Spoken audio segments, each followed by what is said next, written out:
em guerra híbrida aqui, vamos tratar aqui da crítica midiática da semana. Crítica midiática da semana. E é claro que para falar da crítica midiática da semana, dessa semana especificamente, temos que entender essas estratégias semióticas de ocultamento e blefe do PMIG, o Partido Militar Golpista, tá? Do Vale do Javari ao cárcere da Polícia Federal, da onde o desembargador retirou o ex-ministro da Educação, Milton Ribeiro. Tá? Temos que entender isso daqui. Para a gente entender essa semana, que foi uma semana cheia, foi uma semana cheia, a gente tem que entender esse conceito do Partido Militar Golpista e do golpe militar híbrido. É uma coisa que esse Cinegnose já vem insistindo há muito tempo, de que, na verdade, o golpe já ocorreu e não foi televisionado. Na verdade, nem temos um governo militar, na verdade, temos um regime militar, que é uma coisa muito mais séria. Na verdade, você não teve um golpe no sentido clássico, né? Como aquela coisa do tanque cercando o Congresso, soldados cruzando as ruas assim na carroçaria de blindados, junta militar aparecendo ao vivo na TV, dando a sentença para a sociedade. Não teve nada disso. Aliás, teve até eleição e o Bolsonaro ganhou. Tá? Na verdade, o que você tem, e aí entrou o papel da guerra híbrida, a guerra híbrida não foi só questão de tirar a Dilma do poder, defenestrá-la do poder em 2016. Na verdade, desde 2014, a gente vem acompanhando um longo projeto, tá? De quê? Vamos dizer assim, de solapar uma ideia de república, como é que a gente pode dizer, minimamente baseada num consenso entre poderes, instituições, funcionamento do Estado, opinião pública, coisas como essa, vocês viram o Hilbert ensinando mulheres paraibanas a fazer seus próprios pratos que elas fazem há séculos, e muito melhor, tá? Fez parte dessa estratégia de solapar qualquer tipo de possibilidade de consenso. Isso foi lentamente criado. A gente está vendo as consequências agora, e lá nos Estados Unidos também, com o retrocesso do fim lá da lei do aborto, o retrocesso de 50 anos para criar esse tipo de coisa, a impossibilidade de um consenso em qualquer tipo de esfera pública. Tá? Na verdade, desde 2014, na verdade, toda essa história começou, a gente sabe muito bem, esse projeto que os militares têm, não de emplacar um governo, eles até conseguiram colocando Bolsonaro lá no poder, mas de criar um regime militar, tá? Um regime. E esse projeto foi iniciado na MINUSTAH, vocês devem saber disso, lembrar disso, que foi a missão de estabilização de paz da ONU no Haiti. Desde então, isso em 2004, 2005, onde você vai ver dessa MINUSTAH, dessa missão de estabilização de paz da ONU, o que aconteceu? A maioria dos generais que estão no governo aí no PMIG ou no governo do Bolsonaro, o alto generalato nesse momento, na intervenção no Haiti, passou a ter uma relação cotidiana com militares do Pentágono. Além da ação no Haiti, naquele momento, passou a ser cotidiana essas relações, esse generalato. Que generalato é esse? Com as ligações com os militares do Pentágono. Você vai ter nomes aí conhecidos, General Augusto Heleno, que você vai ver aqui, por exemplo, aqui a foto, General Augusto Heleno, aqui a MINUSTAH, aquele programa que o Brasil participou da ONU, Missão de Estabilização e Paz da ONU no Haiti, aqui o General Heleno sendo condecorado, honras militares pelo que fez, tal. General Santos Cruz, General Floriano Peixoto, Eduardo Ramos, Gomes de Freitas e o atual General Ajax Porto Pinheiro, que é o assessor do STF. Assessor do STF é um eufemismo, né? Na verdade, é a tutelagem do judiciário pelos militares. Desse contato cotidiano com militares do Pentágono, vem o compartilhamento de novas táticas de guerra contra o chamado terrorismo. Assim, o Pentágono, na época, se referia. Então, as novas táticas de guerra híbrida, para quê? Para se contrapor ao terrorismo. Lembra-se que a guerra ao terror, naquele momento, era o grande programa lá do governo Bush, e dessa guerra ao terror entrava em quê? O combate à lavagem de dinheiro, que poderia ser aplicado ao terrorismo e tudo mais.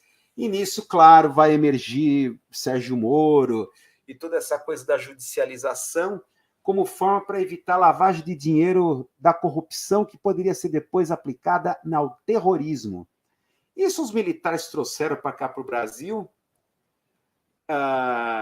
onde eles vão alimentar esse projeto desse regime militar, não de governo militar, mas de regime militar.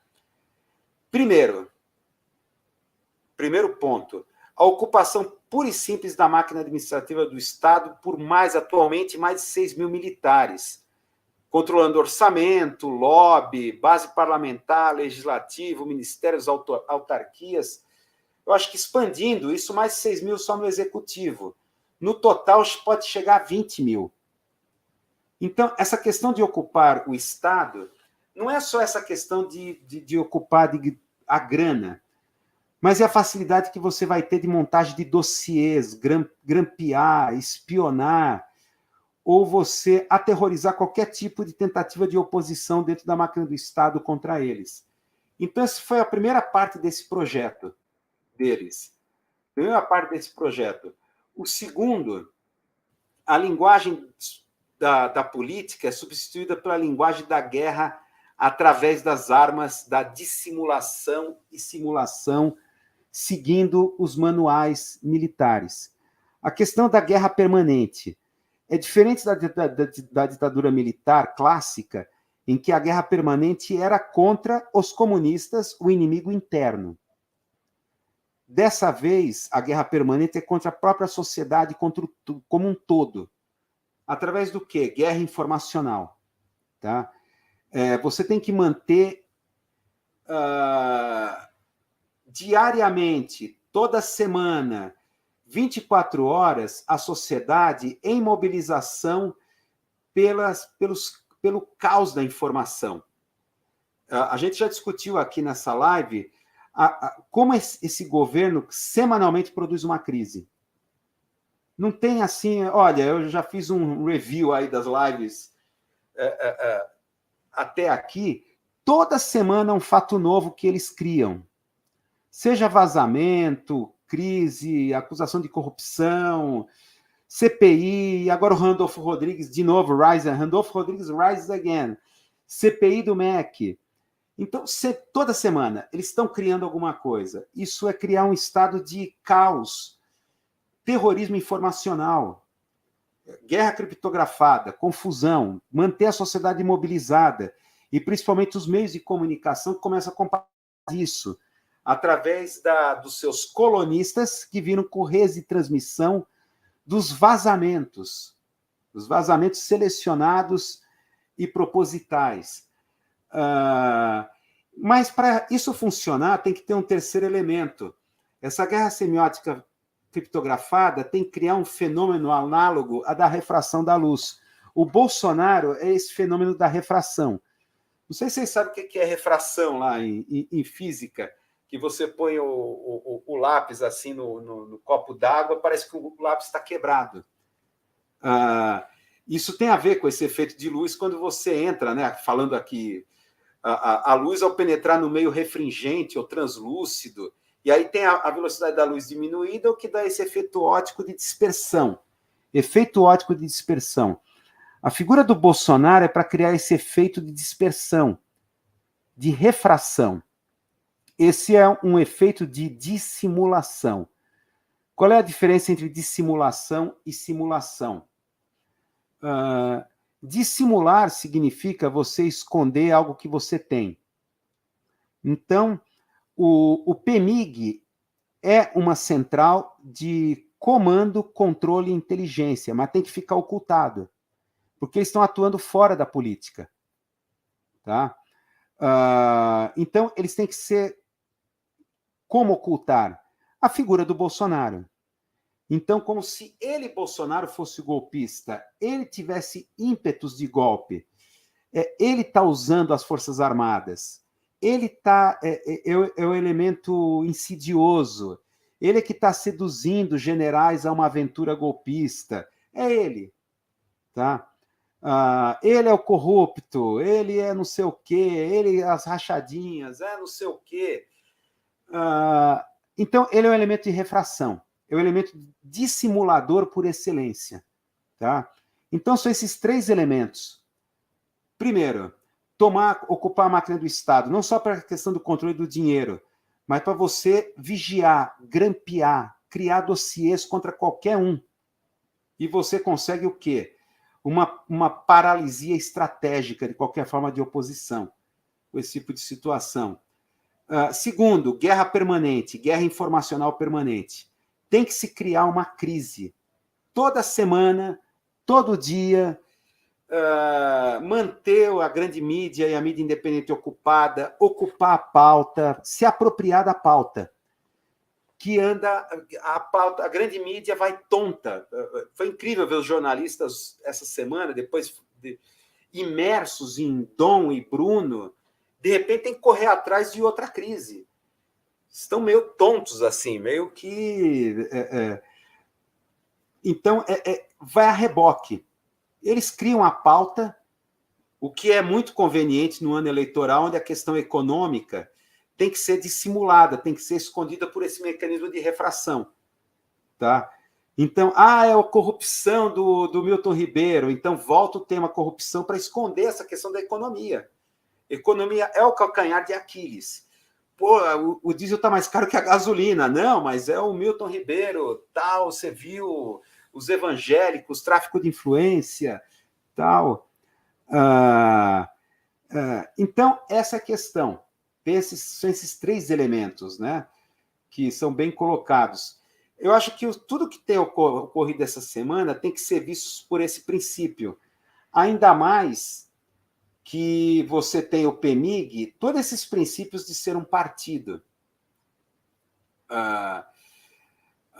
Aqui são as características que tornam o PMIG, que a gente pode chamar de um partido militar golpista, né? Opa, deixa eu ver aqui, deixa eu colocar um negócio aqui. Calma. Onde é que está aqui? Onde é que está aqui? Onde é que está? Isso, pronto. Claro, você tem memória histórica, base ideológica, pautas corporativas, formar o governo, controlar o governo, nisso ele se torna um regime. A diferença aqui entre regime e governo é bem a diferença weberiana entre poder e dominação. Não adianta só você estar no poder, você tem que dominar. Tá? Nisso se instaura o regime militar. Tá?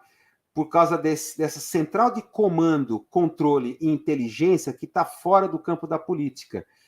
Formação contínua de lideranças. Isso a gente, desde a Ministar, a atuação lá no Haiti, há uma formação contínua de lideranças. Base eleitoral e militante, isso eles conseguiram. Está aí os 30% que está aí, esse núcleo duro, que não importa o que aconteça no país, continua. O que as últimas números do Datafolha, os comentaristas chamam de resiliência de Bolsonaro. Resiliência. Ele pode chamar de burrice mesmo, a gente já vai comentar isso. Mas é a resiliência. Eles conseguiram criar uma base eleitoral e militante, mais que eleitoral, uma base militante. Tá? Então, isso daqui é preocupante. O que rolou essa semana? Em primeiro lugar, isso daqui.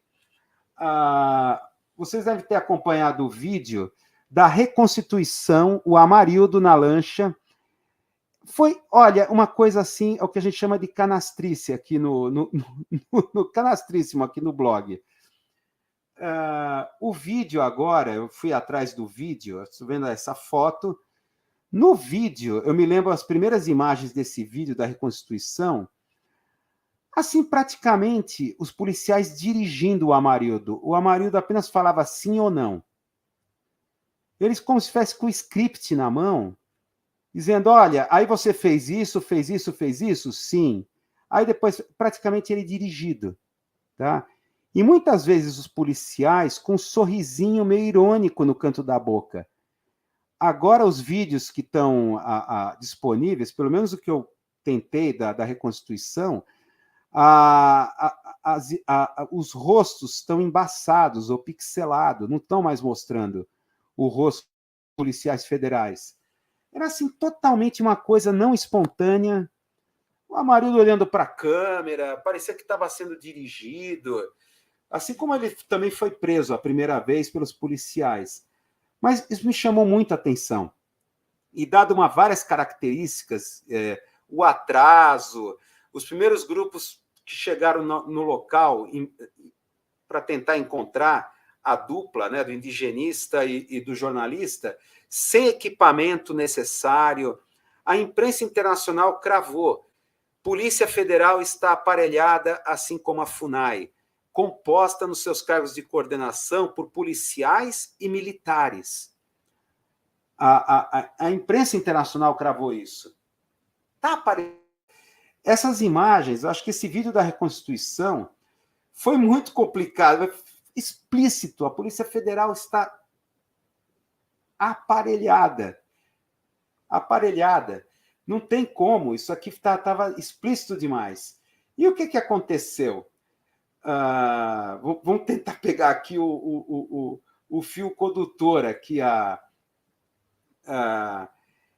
É claro, depois que isso começou a ocorrer, veio a estratégia de dissimulação clássica, chamada cortina de fumaça. Entrou o time perfeito, o aumento possível já estava represado há meses. Entrou exatamente nesse momento em que, do auge aí da crise, e o evidente emparelhamento da Polícia Federal e da FUNAI, mas principalmente da Polícia Federal. Né? É um órgão do Bolsonaro, está aparelhado. Todo mundo sabe disso. Aí entrou o aumento dos combustíveis e o telequete do Bolsonaro contra a Petrobras, se dizendo traído. Aquele script, tá? Aquele script convencional, se dizendo traído, ele que indicou a maioria do conselho da Petrobras, traído, vou trocar, os lucros absurdos. É claro, essa cortina de fumaça que veio, aí é a estratégia clássica de dissimulação. Dissimulação. Para ocultar o quê? Esse problema, a imprensa internacional repercutindo. A Polícia Federal está aparelhada, não tem lisura nenhuma. Os caras foram assassinados e o Bolsonaro está com sangue nas mãos, vamos dizer assim. O que aconteceu depois? Telequete, Bolsonaro versus Petrobras. E é claro que isso dá um ótimo rendimento político semiótico para a grande mídia. Por quê? Em primeiro lugar, olha, o petróleo sobe porque o barril está caro, é a guerra na Ucrânia, foi a pandemia, é aquela coisa que nem inteligência financeira lá do Itaú, são problemas externos. E segundo, segundo rendimento semiótico, político semiótico para a grande mídia desse telequete do Bolsonaro com a Petrobras. Porque é ano eleitoral. O Bolsonaro está fazendo isso porque é ano eleitoral. Então, ele quer esconder a responsabilidade dele. Então, vê só, é mais um capítulo digamos assim, depreciação da política, que a grande mídia participa disso. Olha, tá vendo? A política só atrapalha. A governança da Petrobras. Ano eleitoral só atrapalha. Então, assim, ano eleitoral atrapalha a economia. Ou seja, a democracia atrapalha não que estamos numa democracia, né? Mas, entre aspas, democracia atrapalha a economia. Então, aquela ideia, não sei se vocês estão me entendendo, tecnocrática de economia como supostas decisões técnicas que, quando entra a política no meio, só atrapalha. Como se na economia não houvessem decisões em si mesmas políticas, como, por exemplo, o aumento da taxa de juros, da taxa Selic, a necessidade histérica de ter que dar autonomia ao Banco Central, a histeria como o mercado financeiro tratou disso, como a pièce de résistance de todo o processo. Então, essa questão que... Só que, é claro, começou a cair o Ibope disso, né? E voltando à questão do caso Bruno e do Dom, isso foi apenas uma semana. O Ibope começou a cair, tem que ser criado outra coisa. E eis que tira da carta da manga, aí vem a política de simulação, não dissimulação. Eis que a PF me vem com Operação Acesso Pago. Tiram da manga, da carta da manga da camisa, o quê? O ex-ministro Milton Ribeiro, ex-ministro da Educação, de novo, corrupção para a liberação de recursos públicos do MEC, para pastor. A gente sabe que essas operações da PF têm timing, e elas são criadas com esses nomes espalhafatosos, que acho que deve ter reunião de brainstorming lá para... Que nome vamos dar a essa operação? Como foi na Lava Jato, com o time perfeito. E foram lá no Boqueirão, lá em Santos, pegaram o cara. Tá, prenderam o cara. Aí o cara era para levar para Brasília, não deixaram no cárcere aqui em São Paulo. Por quê? Porque sabia que no dia seguinte o desembargador do TRF1, o tribunal regional mais bolsomínio, é o TRF1, ia fazer o quê? Ia caçar a necessidade da prisão preventiva. Aí pronto. Aí o que aconteceu? Carta da PF. Olha, os termos, né, que eles colocaram... Onde é que está aqui? Os termos, exatamente. Onde é que está? Que eles usaram em protesto, a Polícia Federal protestando contra a intromissão, né? Onde é que está aqui? Onde é que está? Delegado do caso acusa interferência política, Polícia Federal reage. Tá? Onde é que está o trecho aqui? Onde é que está? Onde é que está? Onde é que está? Tá aqui a frase, né, que fala: devido à decisão superior, o delegado deixou de ter autonomia investigativa e administrativa para conduzir inquérito policial deste caso com independência e segurança institucional. Isso aqui, claro, uma simulação, como o próprio Bolsonaro estava participando, ao dizer o seguinte numa entrevista para a Rádio Itatiaia, né? Ele falou: olha, isso prova que a Polícia Federal age independente.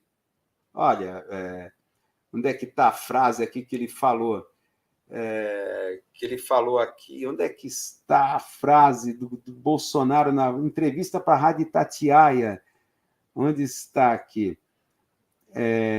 Onde é que está? Eita, Lost in Live.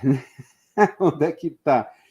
O cara falou assim, o Bolsonaro, numa entrevista para a Rádio Itatiaia, sinal de que estão agindo e que não interfiram na PF. Isso ele falou. E logo em seguida, o que acontece? Logo em seguida, vai o caso da PF, aqui, claro, vem toda o delegado, essa frase, né, que começou a ecoar, e todos os colonistas repercutindo isso, eis que surge um áudio vazado. A Polícia Federal me vaza um áudio conversa do Milton Ribeiro com sua filha, dizendo que o Bolsonaro teve uma premonição. Presidentes têm premonição? Não, eles têm informação. Nenhum presidente tem qualidades extrasensoriais e muito menos o Bolsonaro. Percepções extrasensoriais. E muito menos o Bolsonaro.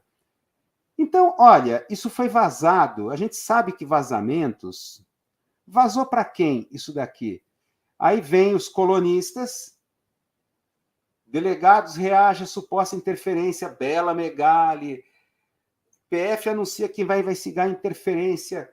Então, você tem o papel desses colonistas, que são correios de transmissão, até chegar, claro, Bruno Tavares, esse repórter da Globo, que, com toda verve, ele conseguiu apurar esse vazamento, esse áudio que a Polícia Federal fez, da conversa ao telefone com a filha.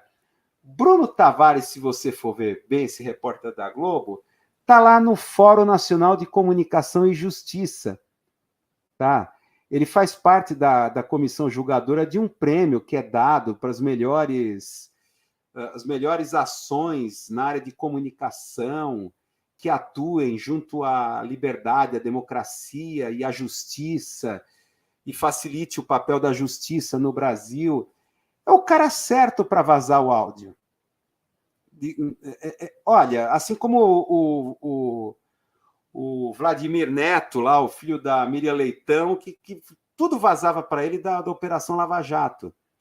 Temos aí o Bruno Tavares, um novo Vladimir Neto, mas o cara colocado lá no lugar, está lá no lugar certo, no Fórum Nacional de Comunicação e Justiça.